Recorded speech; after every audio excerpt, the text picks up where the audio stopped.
Mais Financement. quel prêt tu veux faire enfin ne soit pas ridicule? En plus, c'est moi l'homme de la maison, et il fait quoi l'homme? Il ramène l'argent. Au fait, tu devineras jamais. J'ai déjà parlé avec le colonel. Et il m'a dit, non, mais moi je vais vous prêter l'argent, pas besoin de faire tant de papiers. Alors la seule chose à laquelle on doit réfléchir, c'est dans quel domaine tu voudrais investir?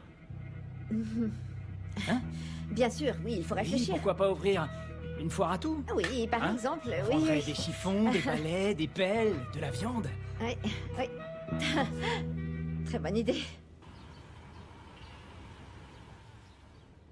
J'ai toujours pensé que je jouerais la Coupe du Monde. Mon amour, ne commence pas à te résigner. Je te le jure que tu iras. Oui, mais ce sera pour la commenter sur une quelconque chaîne sportive. Alors ne dis pas ça, Goldie. Maman, Tu- enfin, on sait très bien que tout est fichu. C'est pas comme si j'avais simplement chopé un rhume. Oui, c'est vrai, mon amour, tu as raison. Ça ne va pas guérir comme ça. Mais c'est pour ça qu'on va devoir travailler très dur, Goldie. Pour réussir à passer outre ce problème tous les deux. Et depuis quand tout est si facile dans notre vie? Mon amour, j'ai une très bonne nouvelle pour toi. Figure-toi que j'ai parlé avec le club. Les Suricatos lui ont dit qu'ils se chargeraient de toute ta convalescence, hein? Tu seras bientôt sur pied à marcher normalement, mon amour. D'accord? Ne compte pas rester ici à te reposer, c'est pas des vacances. Est-ce qu'il y aurait autre chose, Madame Manotas? Oui, mon trésor. Voilà, je me disais que peut-être... Pendant ton temps libre, Goldie, et pour éviter que la vie ne nous réserve encore de mauvaises surprises comme ces derniers temps, tu devrais te préparer. De quoi tu me parles? Je pige pas.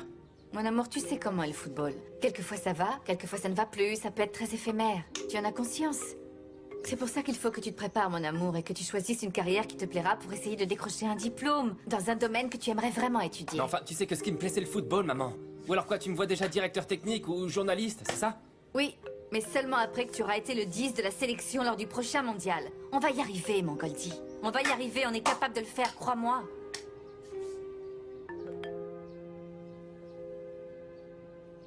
Et tu lui as parlé des Suricatos, et rien? Non, rien. J'aurais pu lui dire que j'allais être titulaire sur le prochain match. Mais ça aurait rien changé. Alors, c'est que les choses sont vraiment graves, je crois. Oui, il est resté là, avachi, à regarder la télé et c'est tout. Alors que je devais aller m'entraîner. Oui, enfin, en même temps, c'est compréhensible, tous ces efforts. Tellement de rêves qui se sont effondrés, je le comprends. Comment ça? Non, enfin, je veux dire que c'est la vie. La vie est remplie de tout ça, c'est parfaitement humain, alors la seule chose qu'on ne doit pas faire, c'est attendre un miracle. Oui, mais ce que je dois d'abord faire, c'est le tirer de sa dépression. Je peux pas le laisser comme ça. Avant, c'était parce qu'on n'avait pas assez d'argent. Et là, c'est parce que je commence à en gagner un petit peu. Il faut vraiment que j'aide mon père. Bien sûr, mais la question que tu dois te poser, c'est qu'est-ce que ton père aime? Et là, tu pourras avancer. Oui, mais ce qu'il aime le plus, c'est le football. Bien sûr, mais lui, il peut pas jouer au football. Oui, et encore moins depuis que les Suricatos ne veulent le voir ni avec un ballon, ni avec un sifflet, ni rien, vu qu'il a tout raté. Gustavo est boulanger. Oui, un bon boulanger, c'est le roi de la boulangerie, mon père. Mais c'est ça! Tu peux demander à ton père de faire du pain, et moi je le vendrai dans la boutique de Lucelis. Je crois qu'on a trouvé la solution, Guatibonza. Hein? Alors dis-moi tout, combien tu serais prêt à investir dans l'affaire?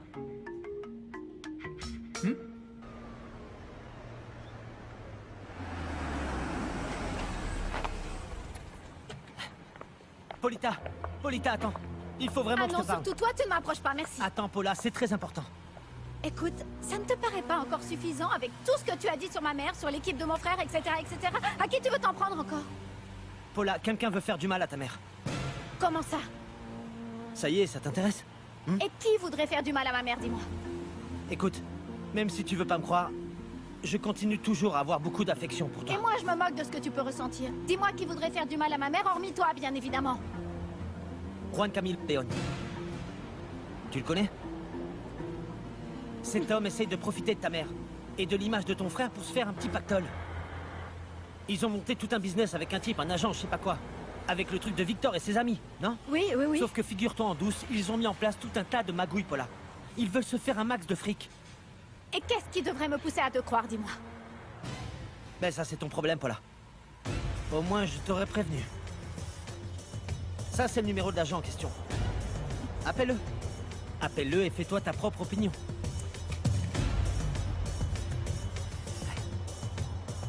Paula. Viens pas me dire que je t'aurais pas prévenu.